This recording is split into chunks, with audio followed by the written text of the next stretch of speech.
Bonjour, donc on va voir maintenant une application qui est très importante, c'est le fait de commander une lampe par exemple, ou un moteur, ou n'importe quel composant qui appartient au circuit de puissance à travers un relais, mais en comparant deux valeurs de tension ou de valeurs de courant.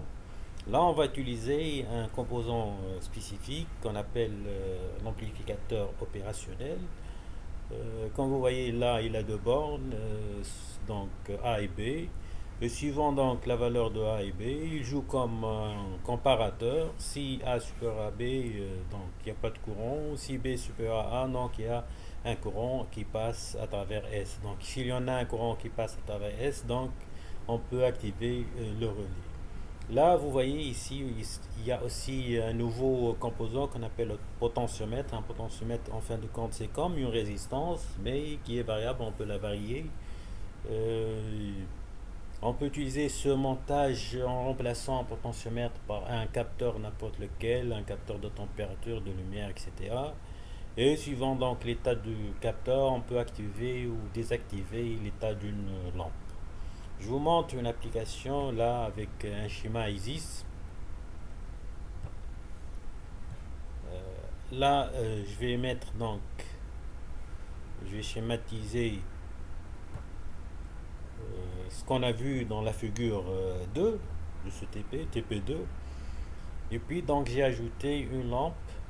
Et suivant donc les valeurs des tensions au niveau des bornes de l'amplificateur opérationnel, U1 et U2, donc on aura donc soit que la lampe sera allumée ou éteinte suivant bien sûr un comparateur qui est le rôle joué par l'amplificateur opérationnel.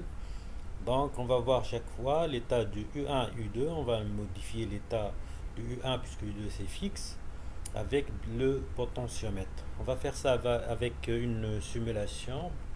On commence la simulation, vous voyez actuellement le relais il est en pot, la lampe elle est éteinte. Les mesures aux bornes du comparateur pour U2 c'est presque 6 volts. Alors c'est au niveau U1 qu'on va changer, donc c'est 5,0, donc 5 il est inférieur à 6. Donc on ne va pas avoir du courant qui passe à la sortie de l'amplificateur opérationnel et on aura donc le relais en haut. Maintenant pour activer le relais, il faut faire passer la tension au niveau U1 à une valeur qui est supérieure à la tension au niveau U2. On fait ça à l'aide de notre potentiomètre. Donc on va ajouter la valeur du potentiomètre. On va voir à chaque fois, vous voyez, il faut contrôler la valeur du U1. Il faut garder en vue la valeur du U1 pour voir comment cette valeur elle va donc augmenter jusqu'à arriver à une valeur qui dépasse la valeur de U2 pour qu'on puisse activer le relais et par suite allumer la lampe. Je vais faire ça donc rapidement. Vous voyez que la valeur de E1 elle est en train d'augmenter jusqu'à arriver à un stade où elle dépasse U2 et on aura donc dans ce cas le relais qui va s'activer et par suite la lampe qui va s'allumer. Donc voilà, donc U1 est devenu 6.02 alors que U2 c'est presque 6. La lampe donc elle s'est allumée et l'état de relais donc il est en travail. Là c'est une démonstration comment on peut activer un circuit de puissance à travers un circuit simple de commande en utilisant un comparateur à travers l'amplificateur opérationnel. Ici, comme je vous ai dit, au lieu de mettre un potentiomètre, on peut mettre un capteur de n'importe quel type qui va bien sûr dans la résistance va changer comme le capteur de la lumière et au fur et à mesure que cette résistance change, on peut avoir donc un relais qui s'ouvre ou qui se ferme pour donc activer le circuit de puissance. Là, donc, les nouveaux composants qu'on vient d'ajouter pour ce TP, il y en a donc l'amplificateur opérationnel, il est désigné par OP A1P pour le trouver. Donc le potentiomètre